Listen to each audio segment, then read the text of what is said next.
Welcome. We're so glad to have you this morning. My name's Jeremy. I'm the pastor here. And we're glad that you guys are here. And you're joining us at the end of a series that we've been doing, a teaching series called Transformed, where we've looked at God's transforming power in every aspect of our lives. So we have gone through not just spiritual that we started with, but also physical and mental and emotional and relational.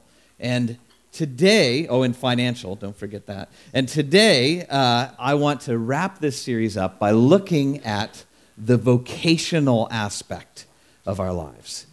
And so in order to start that, I wanted to watch a very important video about a man who's struggling with his vocation, and along the way he comes to some ideas of maybe what he's supposed to do and what he's not supposed to do, but it's very serious, so please watch this video.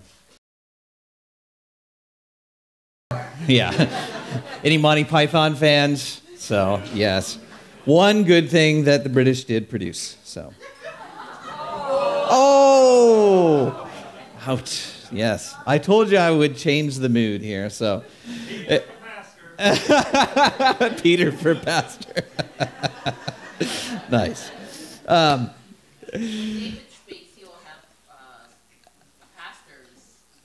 Okay, all right. I got it. So anyway, it's a funny video. I don't know if you caught that there's actually some sense of reality in there, too. That sometimes when it comes to trying to figure out what on earth we want to do to our lives, with our lives, we end up in the same position as this poor chartered accountant, where we think, I want to do something great. Then we find out how scary it is, and then we're like, okay, maybe I'll stay where I am. And there's a lot of emotions and a lot of fears and a lot of confusion surrounding the idea of vocation. What are we supposed to do with our lives? But the good news is, and what I want to talk about today, is the fact that we don't have to do that alone, that I think God wants to be a part of that part of our lives. Now, when we think of vocation, we often think of our job or career. Right? Like that's kind of the first thing that comes to mind. And if you're in a Transform small group and you'll talk about that this week, Rick Warren gives, I think, some good practical advice about how to deal with this idea that a lot of us work and how to approach that. But today, this morning, I want to expand your understanding of what vocation is to be something broader, something that's more than just your job or your work. The word vocation actually is related to our word vocalization. So it's etymologically rooted with what it means to speak. And the reason that it's rooted with that is because it's related to the idea of calling. That the person who speaks about what we have to do in our lives is actually our creator, our maker, that he has something to say, to vocalize about our vocation, about our calling. And sometimes this has to do with our job, but it actually has a lot to do with just everything in our lives. And so I want to talk about that. Now, a lot of times in our society, I think we have moved away from the idea of a vocation or calling, and we've gone to thinking more about job or career. And we have this idea, I think, that we get to choose that it's our right. So we use language like picking a career, deciding what we want to do with our lives. Choosing a university we want to go to. We talk about what we're doing. We think we're the ones in control. We're the ones who get to make the decisions. And to a large degree, that's absolutely true. We all get to choose and make real choices in our lives. But I think over the years, we've lost this sense that our Creator actually has something to say about that too. That there is wisdom that He has to offer us as far as how we live our lives, what we do, where we go. And so I want to talk about that we don't have to be alone in our decisions about life, that God actually wants to come in and take on His role as our vocational guidance counselor. That's supposed to be funny. Maybe we should sing that. So anyway. So no matter what age you're at today, young or old, no matter what stage of life you're at, today I want you to reconsider this idea of vocation. And by vocation, I want to talk about two main things. So keep these two things in your head throughout what we're talking about. Vocation is, one, who God calls us to be, and number two, what God calls us to do. I think both are important when we think about vocation. And I want to go to the calling of my namesake, the prophet Jeremiah, a guy who lived about 600 years before Jesus, so about 2,600 years ago. And this was a guy who was called by God to be a prophet. And I think we can learn something from his calling, which is recorded in the book of aptly named Jeremiah, chapter 1, verses 4 to 10. Here's how it goes. The word of the Lord came to me, saying, "Before I formed you in the womb, I knew you. Before you were born, I set you apart. I appointed you as a prophet to the nations." "Alas, sovereign Lord," I said, "I do not know how to speak. I'm too young." But the Lord said to me, "Do not say, 'I am too young.' You must go to everyone I send you to and say whatever I command you. Do not be afraid of them, for I am with you and will rescue you, declares the Lord." Then the Lord reached out his hand and touched my mouth and said to me, "I have put my words in your mouth. Today I appoint you over nations and kingdoms to uproot and tear down, to destroy and to overthrow, to build and to plant." So that's the calling of Jeremiah. Now, Jeremiah was called to be a prophet, which is someone who speaks for God. It wasn't necessarily someone who predicts the future. Sometimes we think of a prophet as that. But really, a prophet was more like a preacher. It was someone who brought a message from God to the people. And so his calling as a prophet was something that, didn't come to everyone. It was kind of a special calling. And sometimes I think we can think of callings that way, that somehow, like the calling to be a prophet is more important than the calling to be a farmer, say. But if you think about it, if everyone was a prophet and no one was a farmer, we would not survive very, very long, right? Everybody would be talking about how we needed food and nobody would be actually growing it or making it. And this is true of callings today, that there is no more special calling. And so we need to get that out of our mind right away. There's no hierarchy of, this is a more important calling and this is a less important calling. Not in God's way of thinking, at least. God's calling and the way he makes us and the way he designs us is unique to each individual. And it's very important that we understand that just because Jeremiah was called as a prophet doesn't mean that we can't learn from his calling for our own calling. Because there's nothing so special about Jeremiah's calling that it doesn't have something to teach us. And so I want to look at 5 different things in this little calling passage that happened to Jeremiah that I think happened to us today that we need to keep in mind. And so the first thing is this, that God's calling is rooted in his deep and intimate knowledge of us. So what I mean by this is God doesn't come to Jeremiah and say, "Hey, what do you think you'd be good at?" He doesn't come to him and say, "Hey, I'm hiring for like 3 or 4 different jobs. What is it that you think would be the best suited to your position, to your giftings and skills?" Actually, God knows better than Jeremiah who he is. He says, "Before I formed you in the womb, before you were born, I set you apart." So this idea of calling is not a last-minute sort of improvisation that God makes up on the spot. This is something that God had in mind since before Jeremiah was even born. This is something that somehow God knew who he was in the womb.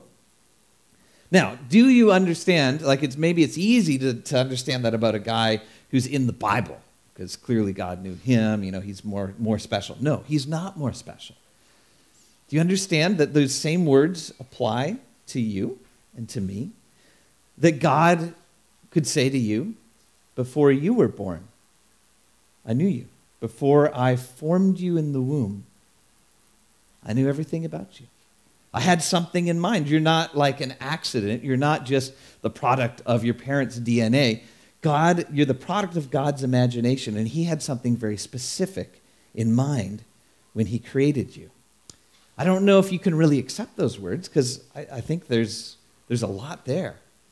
But I think the whole concept of calling is based on this idea that God, A, had a part in designing us, and B, he knows us better than anyone else because of that. So God knows you better than your spouse knows you, than your parents know you, God knows you better than your best friend knows you. And God knows you better than you know yourself. God knows the ins and outs of everything about you. God knows things that you'll discover about yourself that you don't even know yet. And so his ability to speak to you, to call you, to vocalize something about your vocation is not rooted in sort of like his best guess of what you might like.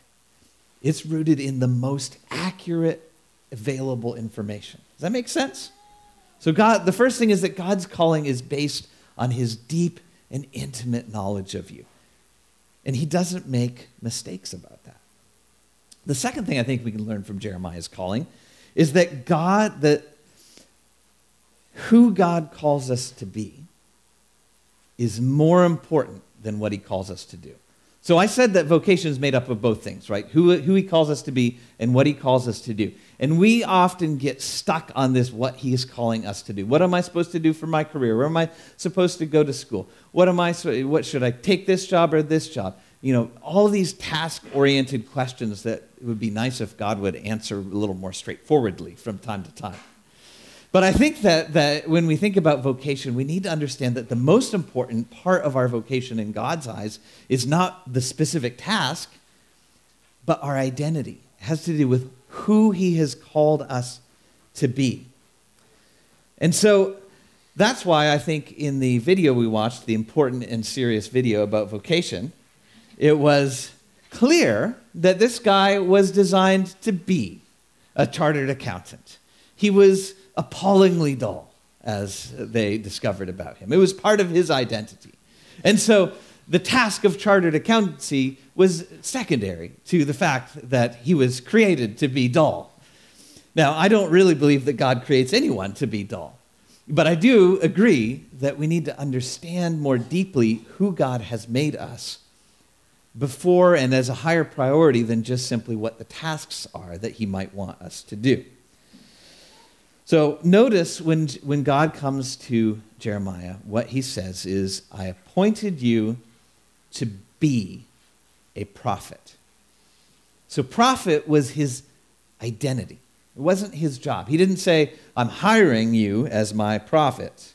It wasn't a job offer that God came to him with. It was a statement about who Jeremiah had been created to be.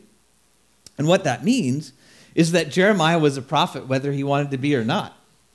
Jeremiah was a prophet whether he was speaking or not. Jeremiah was a prophet whether he accepted it or not. Jeremiah was a prophet when he went to sleep.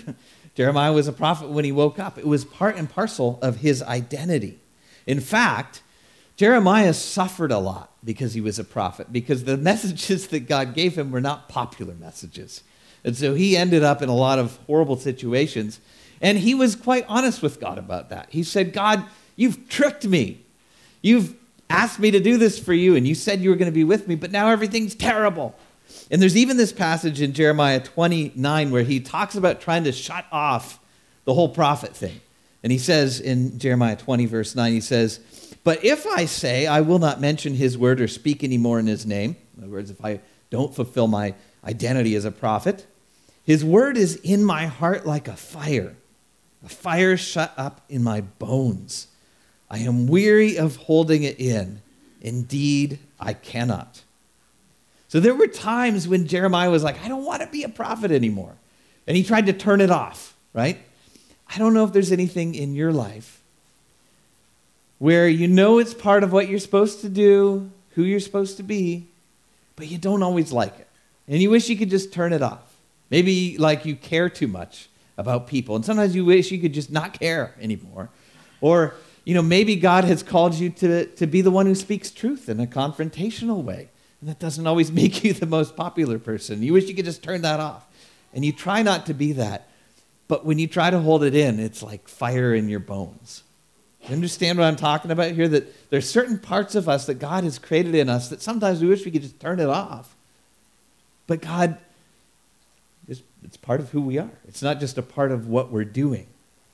And so it's really important to understand what it is, who it is that God has called us to be. Maybe you have a passion for social justice. Everywhere you see the needs, and you want to mobilize people to do something about it. Maybe you love working with kids and teaching them and nurturing them. Maybe you're a teacher at heart, and so you find yourself, even though you're not a teacher by career, you find yourself wherever you are, you're kind of teaching people how to do something. It's part of who God has designed you to be. Maybe you like to express beauty through visual art or through poetry or something like that. Maybe wherever you go, you see the needs of individual people, and you just like to quietly help them. These are the kind of things that I'm talking about when I'm talking about who God has created you to be, these patterns in your life of things that you just can't help but doing. And so, what are you consistently passionate about? What is it that makes you come alive in your life that you just, sometimes you wish you could turn it off, but most of the time it just excites you. It gives you energy. Now imagine God came up to you, and just like Jeremiah, he said, before you were born, I appointed you to be. How would you fill in that blank?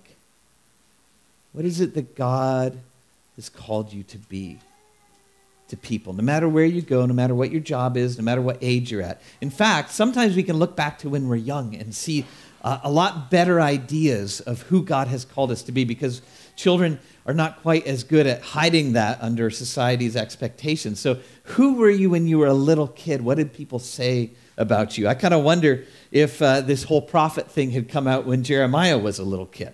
When Jeremiah was growing up, like was he out helping his dad in the field or something, and he comes out with this like brilliant word of wisdom, and his dad's like, where did that come from?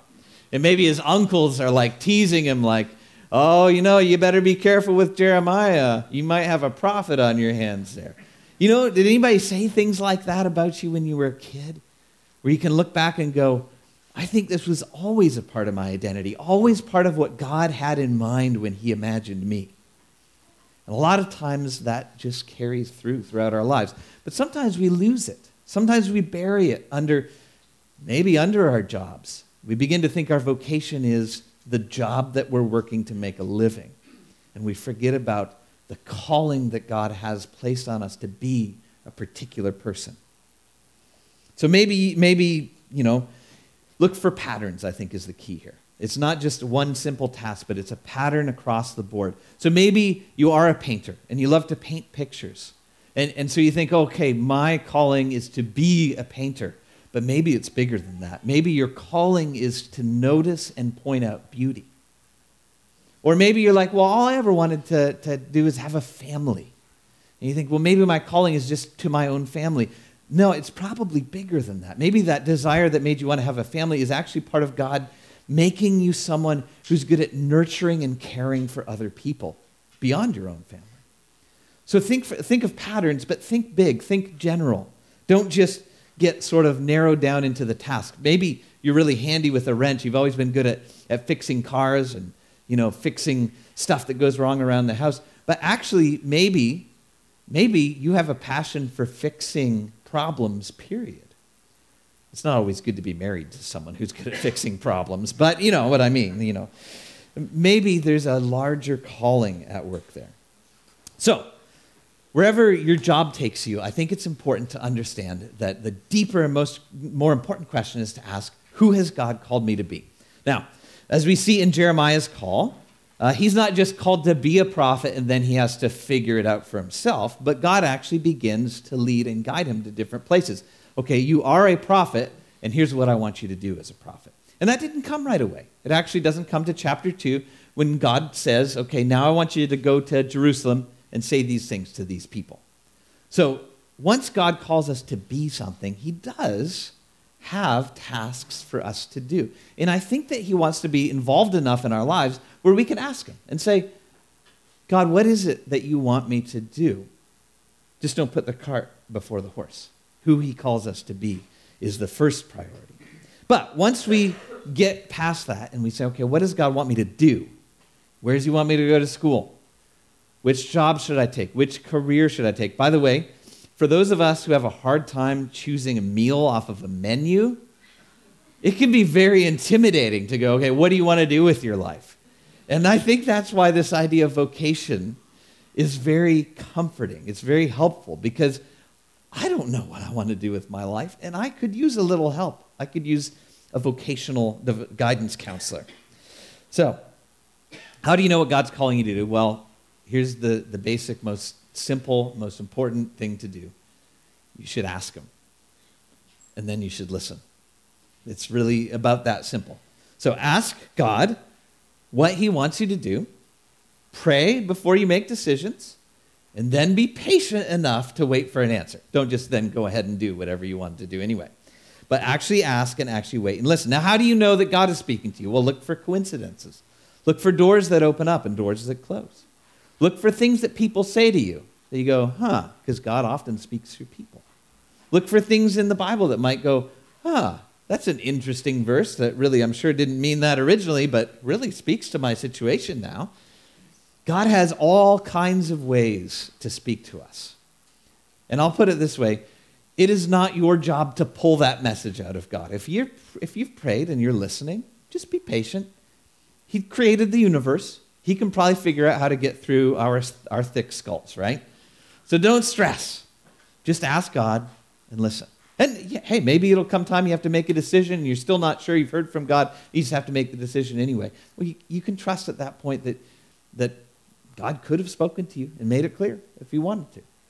It's his job to kind of do that. Our job is just to ask and listen. And here's another thing I want to say about asking what God wants us to do with our lives. Sometimes it can stress us out because we worry, what if I mess it up?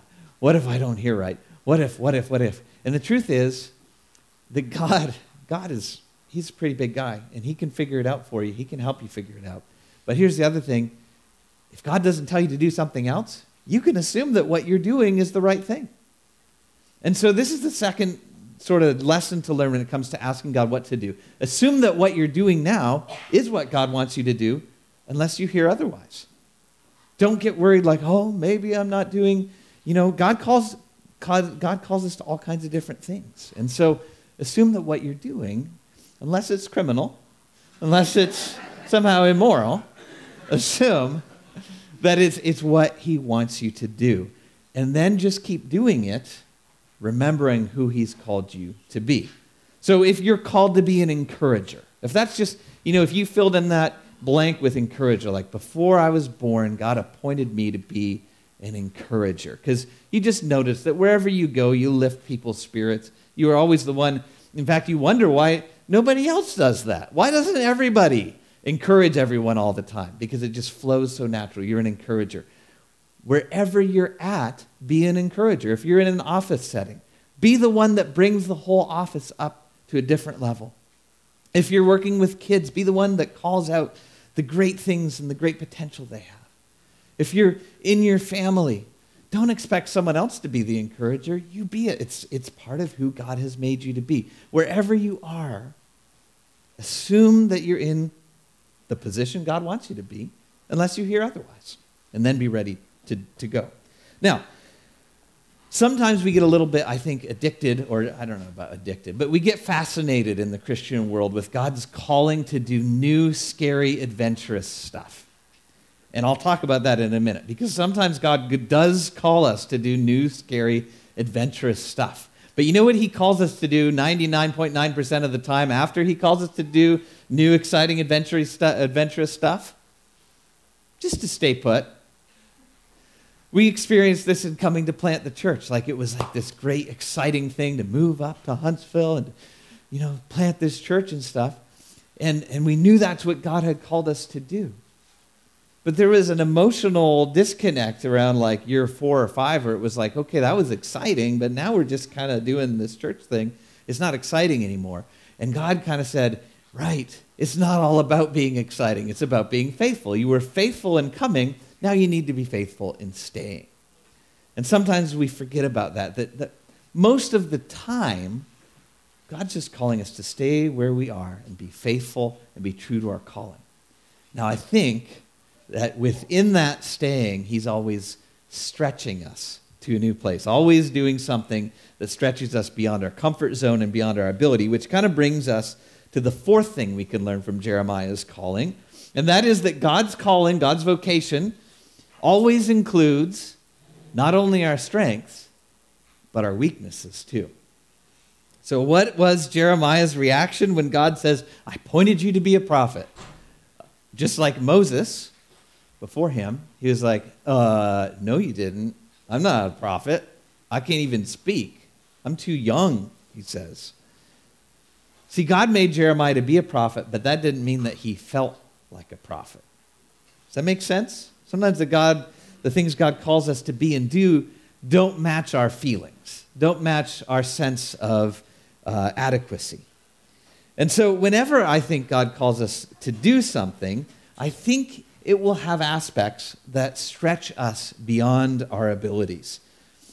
Kind of like when you were a kid and your mom always bought the coat a size too big. And you're like, Mom, and you're sitting there with the sleeves out too long and stuff, and she's like, you'll have room to grow into it. I never quite understood that strategy because I always kind of felt like clothes should fit, but I do think it's a good parallel to the way that God interacts with us in our lives. That the calling that he has for us is always something we need to grow into. It's always a little bit too big for us. It always means us stretching and growing into the next level, the next stage in our lives. And so I think it's important that if you feel in over your head sometimes, if you feel kind of afraid or intimidated, that you understand that that's normal. That that's not a sign that you're missing God's call. That's a sign that you're hearing God's call. There's 3 words or 3 phrases that Jeremiah says in response to God's calling. It goes like this in the English Bible. It says, "Alas, sovereign Lord, I do not know how to speak. I am too young." So I want to look at each one of those 3 because I think that we all have our way of saying that. The Hebrew word for alas is actually a sound. It's the sound, ah.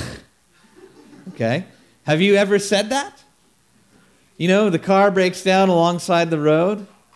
You're like, ah. It's similar, yeah. Yeah. When I saw you sit in the second row, I was like, this is going to be trouble. But, yeah. What kind of things would you say? Let's write them on the whiteboard. No. Yeah. You now have a new word that you can say, okay? It's Hebrew, and it's and so that's the first thing he says when God calls him to be a prophet. He just makes a noise. And so I think sometimes when we understand what God's calling us to do, which stretches us out of our comfort zones a little bit, we make that same noise or we say other things. Our reaction isn't always positive, right? It's not always, oh, great, I can do that. Great, a walk in the park, right?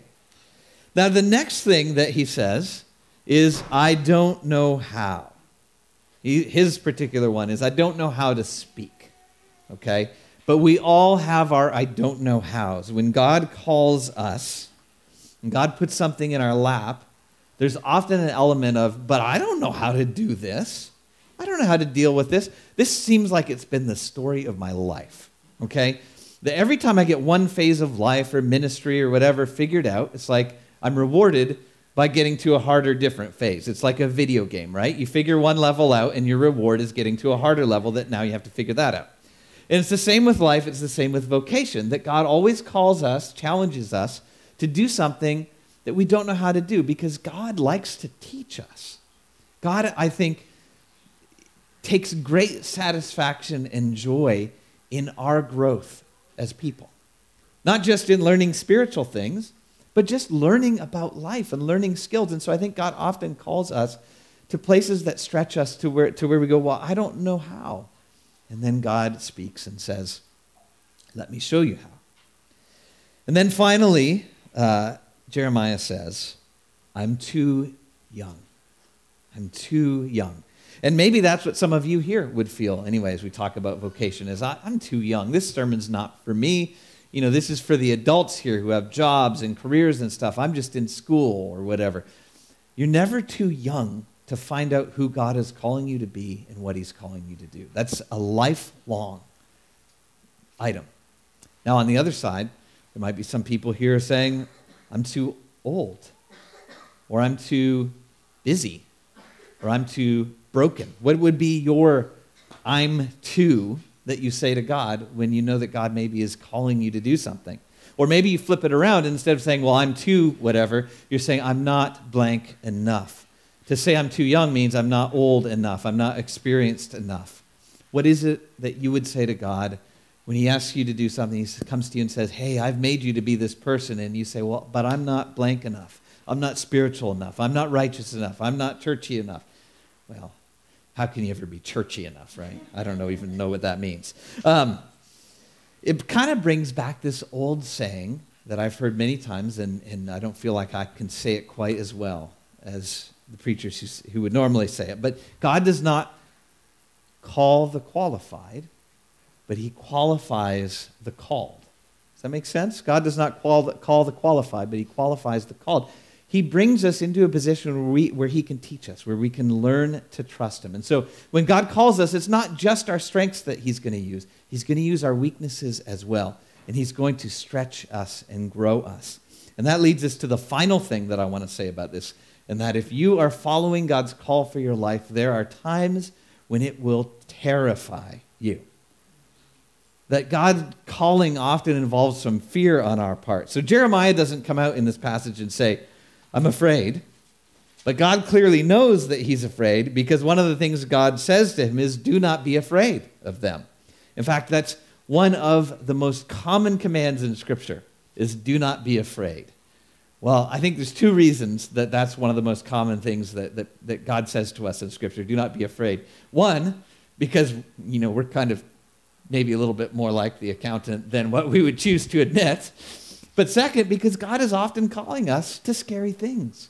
God does not promise that walking with him will be this sunny journey through the park, noonday sun, birds singing, butterflies flying. In fact, there's this whole thing about when I go through the valley of the shadow of death. And that doesn't mean dying. That means walking through a really scary, dark time in life.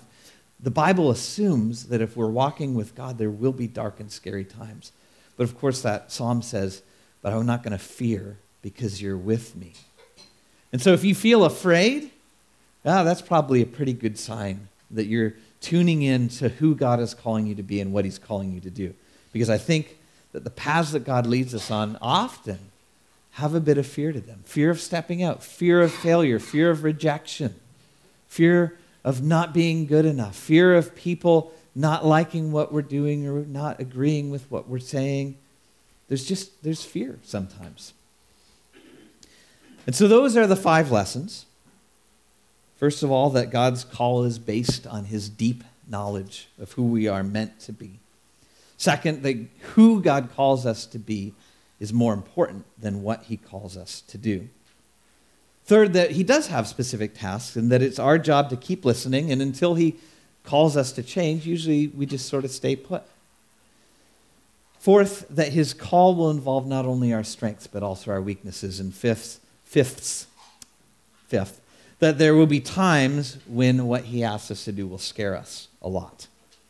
So you can see that all of this might affect our jobs. It might affect what he calls us to do for a career, or what he calls us to do in going to school, all kinds of career-based implications.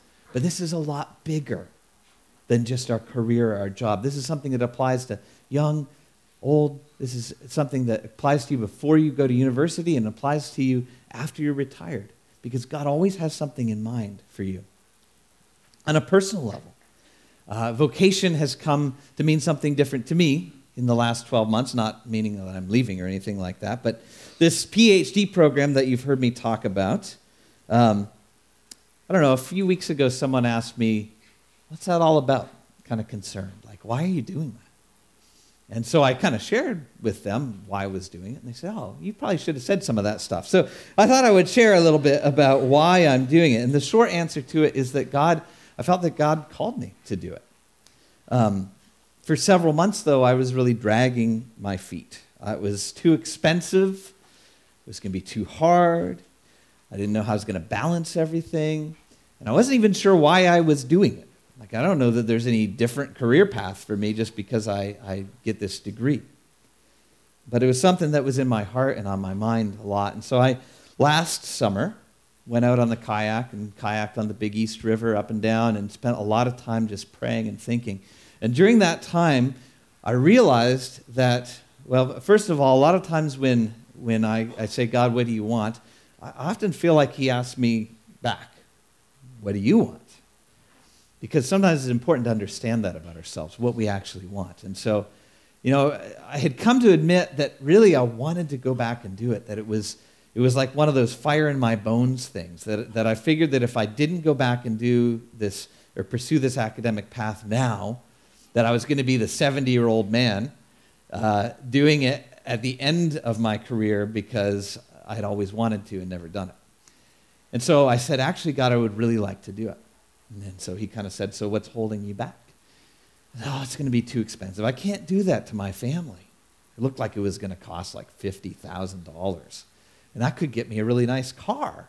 So I was like, I don't know, God, like that's too much money. And he kind of said, well, I can do money stuff. I said, oh, it's too hard. How am I going to balance it? How am I going to be at the church? And at that time I didn't have Peter to do all my work for me. So I don't know how I'm going to balance it. It was hard to do my master's. It's going to be even harder. He said, well, we can figure that out too. And so I came back from that kayak trip with God kind of saying, the only things that are holding you back from this are your fear. This is something that I've put in you. In fact, he pointed out over the course, this wasn't just on the kayak trip, but over the course of months, this was always something that had been true of me. Academics had always been something that was a real part of my life.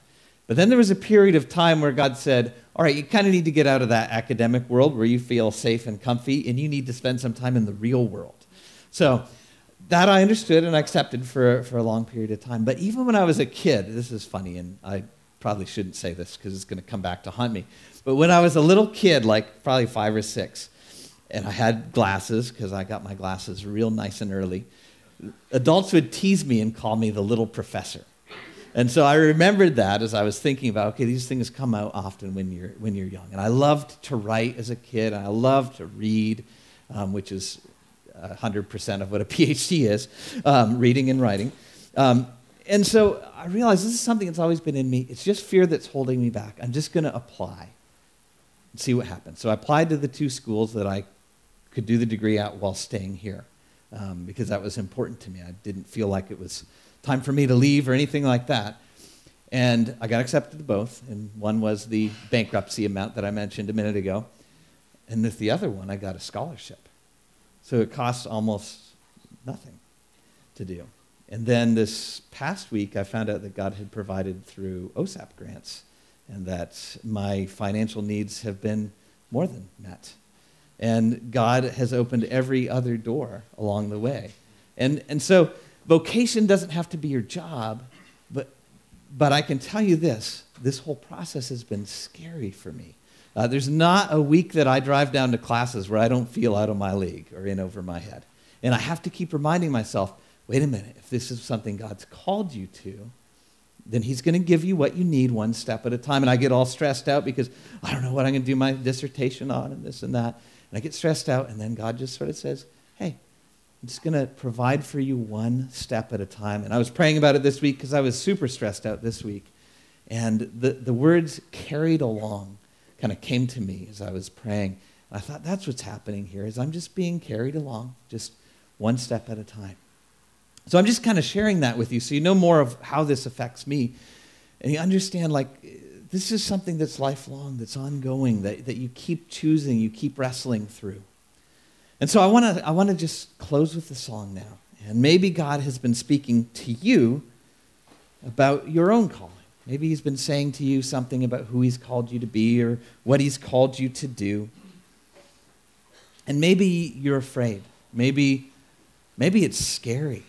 Maybe you're tired of doing it. You try to shut it off, and it's like fire in your bones, and you can't shut it off.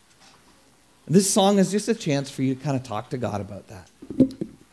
Talk to God about the fact that he calls us out of our comfort zones into places that might be scary. So if we can get the lights down and just kind of have a moment with God.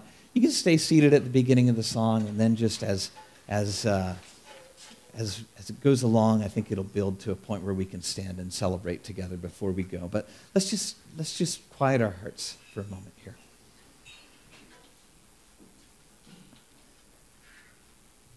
God, you have spoken to each one of us and said, before you were born, I knew you. While you were still in the womb, I appointed you. I designed you to be something and to do things